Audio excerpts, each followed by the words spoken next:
इस चैप्टर का नाम एक्चुअल में कैपिटल स्ट्रक्चर थियरीज भी है, खाली कैपिटल स्ट्रक्चर बोल के इंस्टीट्यूट की बुक में लिखा हुआ है, बट एग्जैक्टली जो बाकी दुनिया की सारी बुक्स रहती है उसमें लिखा रहता है कैपिटल स्ट्रक्चर थियरीज। एक्चुअली हम लोग इसमें 4 थियोरी पढ़ेंगे, ठीक है। तो क्या चीज का चैप्टर है मैं पहले आपको बताता हूं, मतलब क्या पढ़ेंगे। 4 थियोरी जो है वो तो बाद में पढ़ेंगे। थियोरीज के नाम है net income approach, net operating income approach, Modigliani and Miller approach और ट्रेडिशनल अप्रोच। ये 4 थियोरीज के नाम है, पर वो तो जब पढ़ेंगे तब पढ़ेंगे। इस लेक्चर का जो बेसिक फोकस है वो है कि whether a company should use debt और नॉट। कंपनी के टोटल कैपिटल में डेट का होना चाहिए या नहीं होना चाहिए। 2 अगर होना चाहिए तो कितना होना चाहिए। डेट के होने से कंपनी को ओवरऑल फायदा होता है या नहीं होता है, कहीं नुकसान तो नहीं होता है। मतलब ओवरऑल डेट का कैपिटल स्ट्रक्चर में क्या इंपैक्ट है या का क्या कॉन्सिक्वेंस है उसका डिस्कशन करने के लिए ये चैप्टर बनाया गया।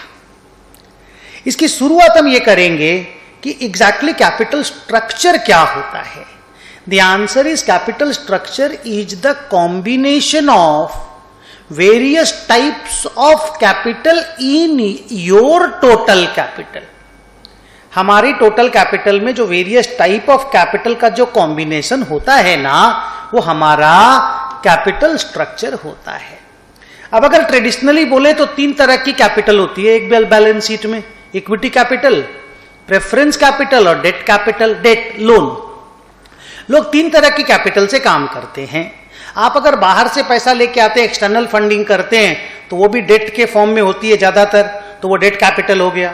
अगर आप बाहर से इक्विटी रेस करके लाए तो वो इक्विटी कैपिटल बन गया, जिसको अपन जीडीआर एडीआर बोलते थे, ग्लोबल डिपॉजिटरी रिसीट। तो आप ये सोच के चलोगे कि ट्रेडिशनली हिंदुस्तान में 3 तरह का कैपिटल से कैपिटल स्ट्रक्चर बनता है, and they are debt equity and preference। they are debt equity and preference। ये जो चैप्टर है ये कहता है कि प्रेफरेंस कैपिटल को नॉन एग्जिस्टेंट मान के हम लोग अपना थ्योरी डिस्कस करेंगे। मतलब instead of taking 3 types of capital V will study the entire chapter by taking the assumption that there are only 2 types of capital, debt and equity। और बोला इन दैट केस आपको date का implication को पढ़ना समझना ज्यादा easy रहेगा। और ओवरऑल फोकस वही है, गोल वही है, ऑब्जेक्टिव वही है कि ऐसा कैपिटल स्ट्रक्चर चुनो जिससे वेल्थ मैक्सिमाइज हो।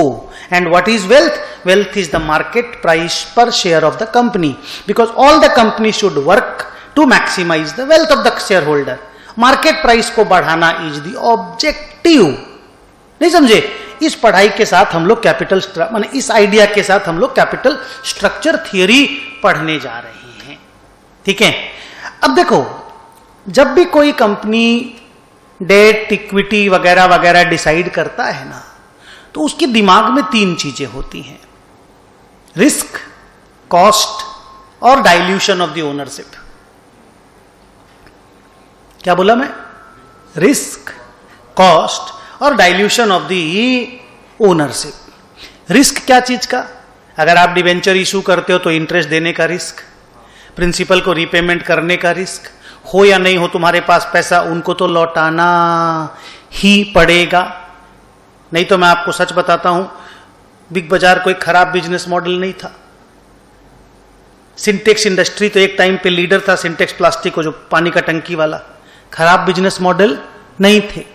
एक्सेसिव डेट वाले रिस्क की वजह से ये लोग बर्बाद हो गए।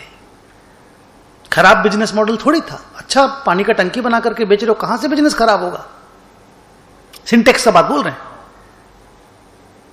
तो वो जो कैपिटल स्ट्रक्चर में टू मच ऑफ डेट ले लेने की वजह से कुछ कंपनियां बर्बाद हुई, दैट मीन्स उनका कैपिटल स्ट्रक्चर का प्लानिंग गड़बड़ था। Did you get the point?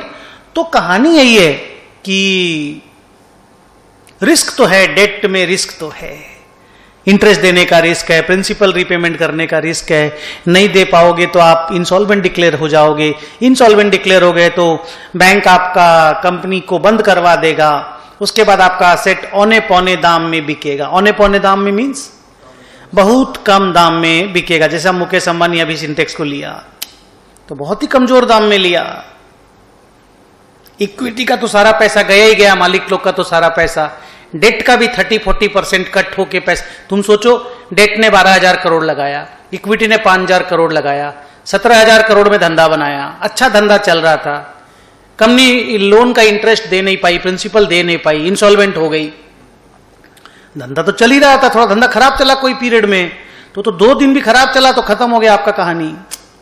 आप नहीं दे पाए, आप इंसॉल्वेंट हो गए, इक्विटी का तो पूरा 5,000 करोड़ गया, डेट का भी जो 12,000 करोड़ था, 17 बोले थे ना, डेट का 12 में भी साला 5,000-7,000 करोड़ ही मिलेगा खाली, नहीं समझे? तो ये जो अचानक बहुत बड़ा लॉस होता है ना, ये इंसॉल्वेंसी का लॉस होता है।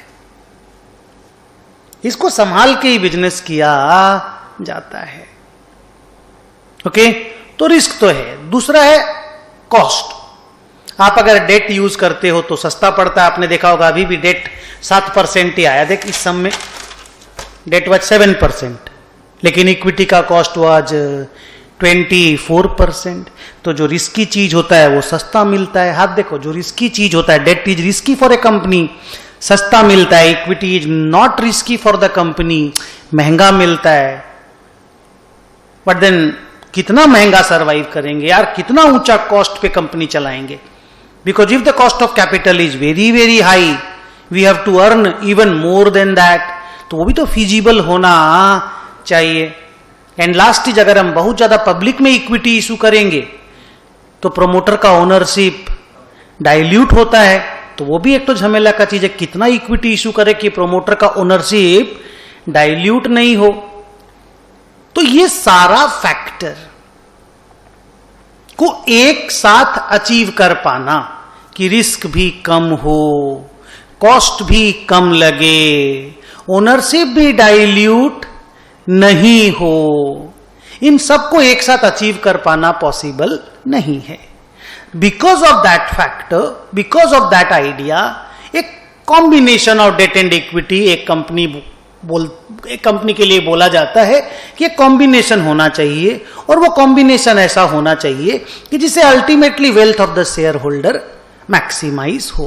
बिकॉज सब कुछ तो हम अचीव नहीं कर पाएंगे, बट एक मिडिल पाथ, और वो middle path should lead us to wealth maximisation, ऐसा होना चाहिए।